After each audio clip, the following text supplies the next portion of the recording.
Mic check. Hello YouTube, hello TikTok, hello Facebook, welcome to my channel and mag-reaction video na naman tayo ngayon at araw-araw na tunay natin mga pre, gantong oras, tanghali. Kamusta mga buhay-buhay niyo mga pre?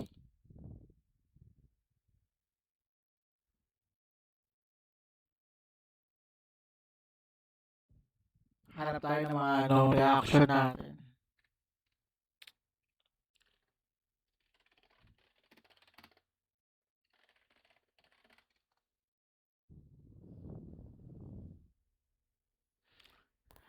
Tutuloy natin yung kay Master Gala at saka kay Ed Kaluwag. Kasi di ba, hindi natin kumpleto. Ito may part 2 sila. Yung sa may sumisilip. Yung sa Eve Panya.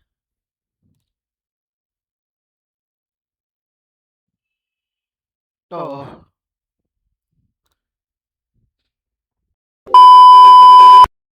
Hulto edition, sumigaw buong bahay, full transmission. Kung kinilabutan ka, click subscription. Rewind, rewind, taas sa admiration.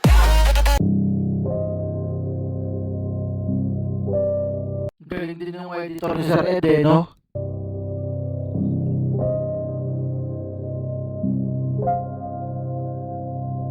Magpa-plant ako ng ng mga marker. Kasi kanina, kumbaga, meron ng pre-detection kung saan yung medyo mabigat, kung saan yung kung saan yung pinaka spot. Okay. So, pero prior to that, gagawin ko na yung neutral ground. Kasi, di ba mag-explore ka, solo exploration mo. So, ano man yung maramdaman mo, halimbawa, biglang bumigat ang pakiramdam mo, kailangan kang makapunta doon sa ground.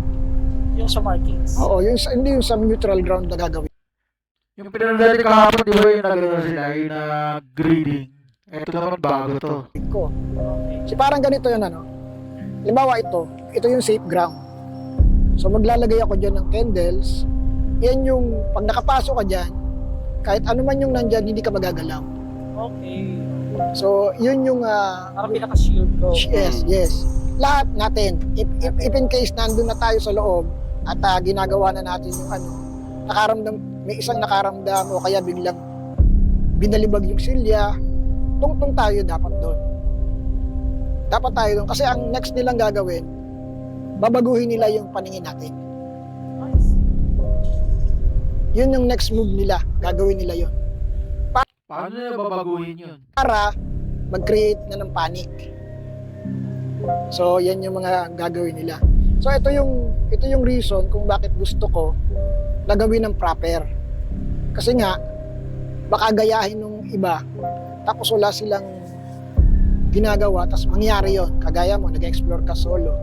Hindi naman hindi naman pwede na lahat ng exploration mo wala kang ma-encounter eh. Yes, Paano kung may ma-encounter? Kaya nga. Yung precautionary measure mo? Okay. 'Di ba? Kumbaga sa Boy Scout,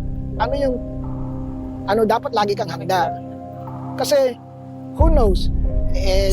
Unang-una entities yung kausap yung makakasalumuha mo diyan. Hindi naman yan wala namang flesh yan. Pero kaya ka nilang saktan Yan yung sinasabi ng mga Vengeful Spirit. kung gugustuhin nila. So dito mayroong category na ganun na kayang makapanakit. Ayun po yung base sa nakita niyo. Oo. So dahil doon, Ayun nga, yung mga Vengeful Spirit. kailangan nating maglagay ng neutral ground, yung safe ground kung tawagin.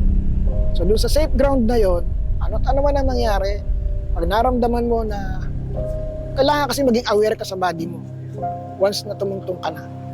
Ang unang-unang maging indication mo, wala nang iba kundi yung body mo lang eh. Diba? Kung hindi ka nakakakita, nakakaramdam ka lang, dapat i-utilize mo mabuti yung pakaramdam mo. Magamit mo mabuti yung pakaramdam.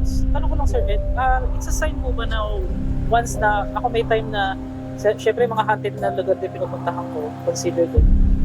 Yung may time na parang minsan yung right Ringing, umuugong, yes.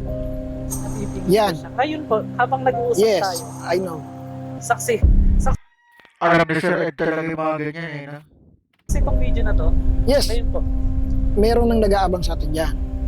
So ganito, yung ringing of the ears o yung parang pagkabingi, medyo na video. yung parang actually may ugong yan sa loob na Yes, parang meron po. Opo. manipis na ugong na nasa mismong loob ng tenga. So iyan, ibig sabihin, yan yung indication na tumataas na yung magnetic field ng lugar. So pag ganon, ako naman, ang indication sa akin yan, parang ang hibigat kumakbang. Yung, alam mo yung parang ang slow mo. Pipilitin mo pero parang slow mo ka. Mahirap yun pag minararamdaman na. Kaya nangyayari yun kasi domain na nila yan. Kumbaga, lahat ng energy nila nandyan. So iyon, anytime pwede nila kontrolin yung paligid. Ito naman hindi naman to test eh. Pwedeng mahanap mo, pwede rin namang hindi. Yes, po. Kaya yung ilalagay ko na yon, lalagay ko lang yung sa spot kung saan merong mataas na paramdam. Para pag narating mo yon, naramdaman mo, kumbaga, ano na rin to sa'yo, tip. Parang tip ko na din sa'yo. Kumbaga, training, experience na rin na pag nakarating ka dun sa spot kung saan ako naglagay ng markings, kunyari, hindi mo pa nahahanap yung markings na ilalagay ko. Pero pagpasok mo dun sa lugar na yun, parang iba yung pakiramdam mo. Kumbaga parang iba siya. Iba siya kaysa dun sa mga iba. lakaran mo. So, pag gano'n yung pakiramdam mo, hanapin mo, baka nandun yung markings ko. So, ito na yung magiging indication na Anong markings si Sir Ed? para sa'yo na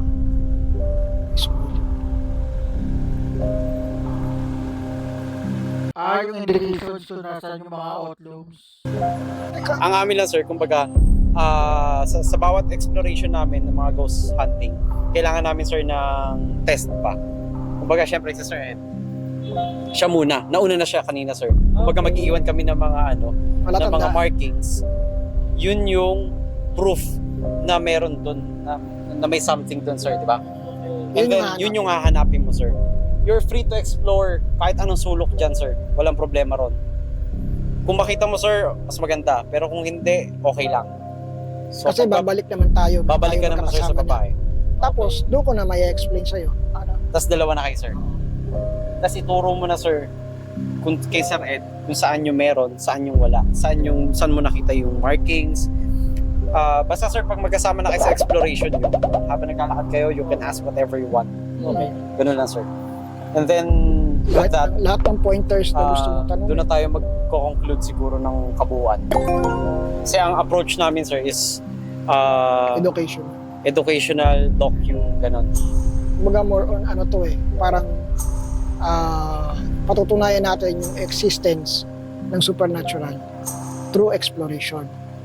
Kaya lang, this time gusto ko lang kasi magkaroon ng pointers para hindi gayahin ng, di ba, kagaya ng mga ginagawa ng alam mo na. Di ba? Basta bigla na lang may kaalabugan, tapos sa lahat na pinupuntahan nila may nakikita, yung mga ganon. So, i-detail natin na hindi naman kailangan may makita ka eh. Kaya nga, Kasi hunting nga yan eh, pwedeng may makita ka, pwedeng wala. Pwedeng maging successful yung exploration natin, pwedeng hindi. So, ganun lang. Pero, at the same time, merong gadgets. Meron akong gagamitin during communication. Kumbaga, ito na yung ano eh, dito natin i-defy yung ano, kumbaga, scientific na kasi ito eh, di ba? At walang, hindi natin hawak-hawak, pero ililiblag natin. So, kung nakita mo yung mga ginagamit nila, gagamit din tayo nun. Pero this time, approach ko naman, way ko naman, kung paano ko gamitin yung mga gamit. Okay? So, ready tayo sir. ako yan na.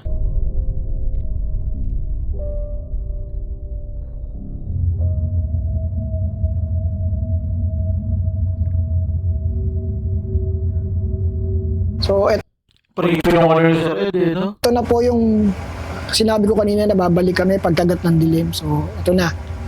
Ngayon, ang unang gagawin ko, dahil meron nga akong kasama dito at mamaya ko pa siya i-reveal, pero para safety siya, gagawa muna ako ng neutral ground o yung safe ground namin lahat.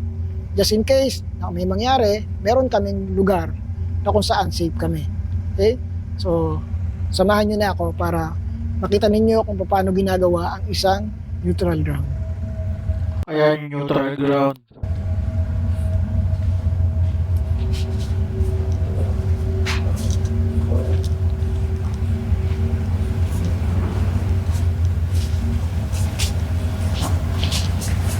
Preview.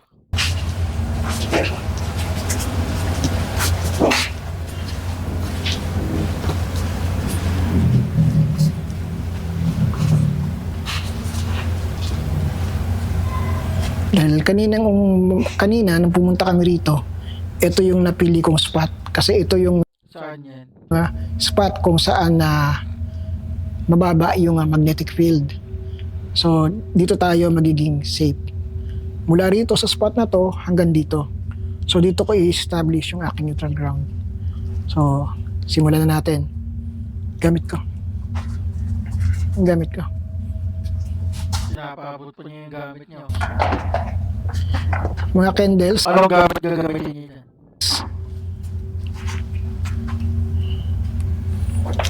So, ngayon, tingnan ninyo yung laman ng toolbox ni Ed Kaluwag. Kulang pa ng 2.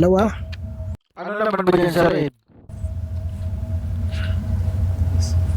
Asan yung isa? So, kailangan ko ng una ng 4 na candles.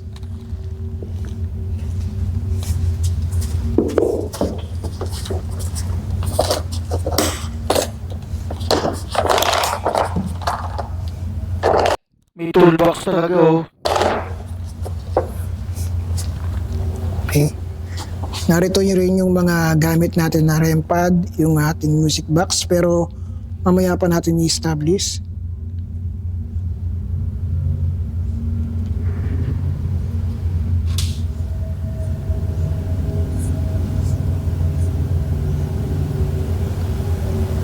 Okay. So, kung magtatanong kayo bakit kailangan kong gumamit ng compass, kailangan ko po kasing alamin yung direction kung saan ko ilalagay yung first candle.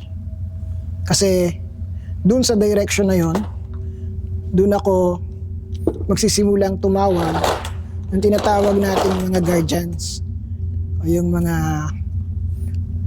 guardian spirits na pwedeng tumulong sa atin at magbantay. Okay? So since kailangan ko ng 4 na corner, pero yung first corner would be here.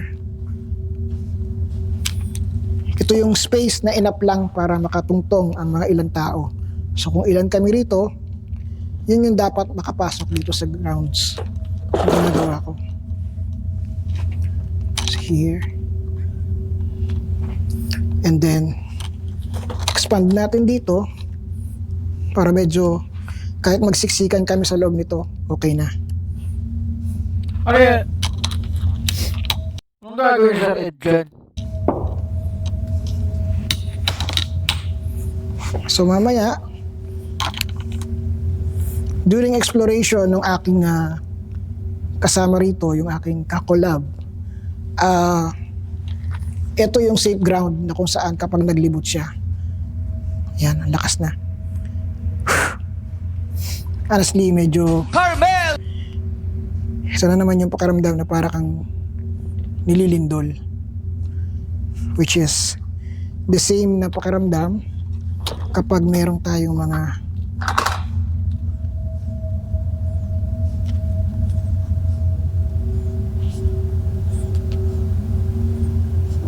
May mga cards pa show.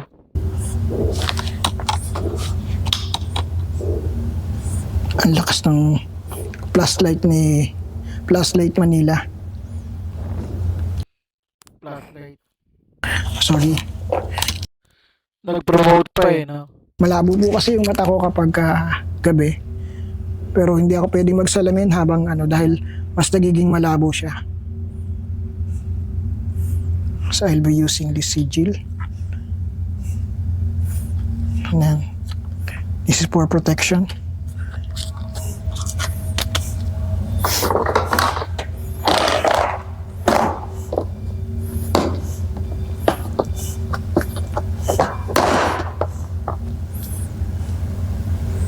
Ito po yung red string. May red string. Ayan yung kahapon. Sana makita ko yung dulo. Yun.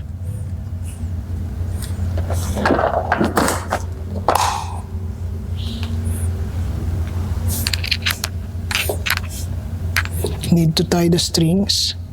Kailangan natin itali yung string dito. Kasi mamaya, pag nagsimula na, Yan yung kahapon na tinanggal nila. Ito pala yung behind the scenes nun. ay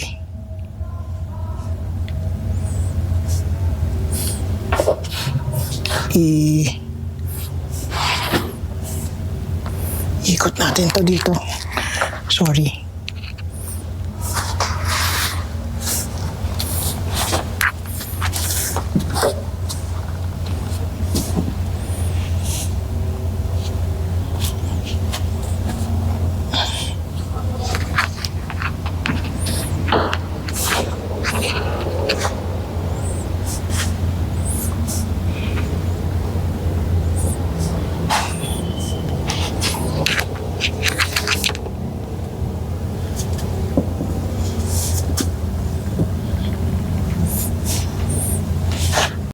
Yan yung gamit niya kahapon. Yung pinanood tayo kahapon, yan yun.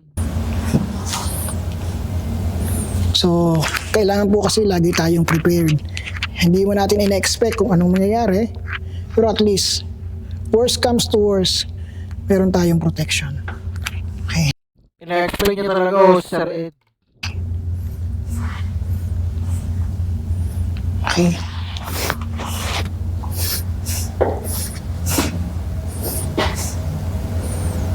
Connected na.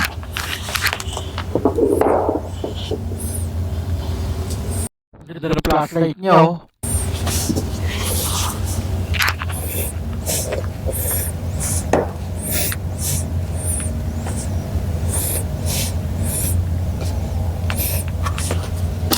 Ayan yung red string kahapon, yung pinsan nila. So yan po yung reason bakit laging akong may dalang box.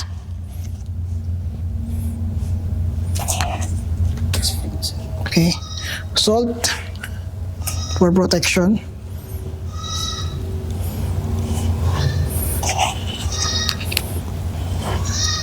Ito yung string of protection natin.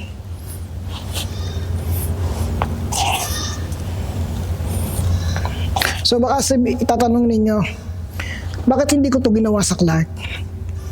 Kasi po, hindi naman po territorial spirits yung nasa Clark.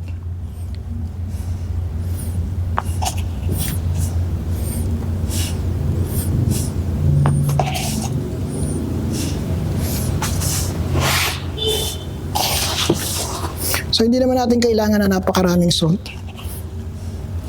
Kailangan lang natin mag-connect ito. Okay. And the sigil of protection, lalagay ko lang dito sa center. Plus this one, the lesser key. Creepy nung ano, VIP pa niya talaga pag nakikita ako. So that's it. Pero mamaya meron pa tayong gagawin dito. Ito. Okay, this is another protection. Daming orasyon na nilalagay sa Ed.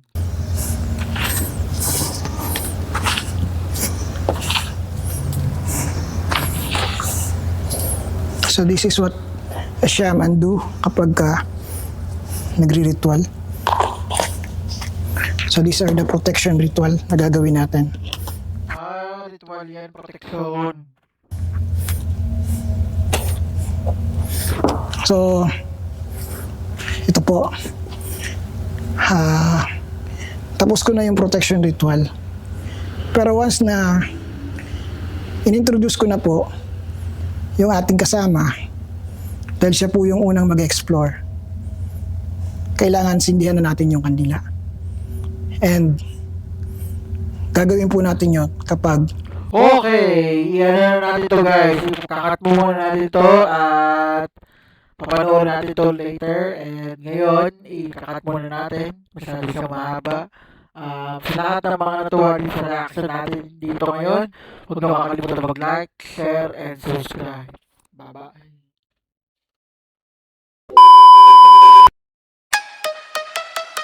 Rolling cam.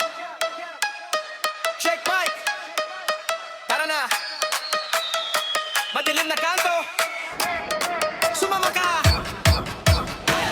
Biga news sa screen. Sabay sigaw. Kung mahina lobot mo, back out now. Hey! Door, wreck, slow, pan-ilaw pula. Comment section bro. Huwag kang pumasok dyan. Ha! Sa likod may anino. Frame 1 to 2. Pause, zooming in. Nakita mo? Mamalon yung chat, puro loads naman. May kumalabog sa taas, walang kasama dyan. Huminga ng malalim, sige push pa rin. Kapag trending sulit, bawat kilig at kilabutan. Di ano reaction, multo edition. Sumigaw buong bahay, full transmission. Kung kinilabutan ka, click subscription. Rewind, rewind, para sa apparition.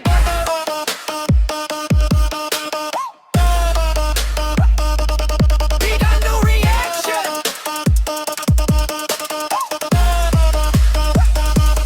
Big ano reaction. Multo edition. Slow-mo, zooming fan by frame vision. Pag may dumaan sa likod ng confirmation. Comment, ibig nakita ko. Full conviction. Guys, pakinggan nyo to. Sabay kahit sa headset may boses na pabulong riot. Thermocam sa hallway, malamig na spot. Kung may nandyan, pakigaraw ng upuan shot. Lights flick, jump cut, sabay tawa pilit. Okay pa ako guys. Promise, legit, pero puso rumaraga sa views.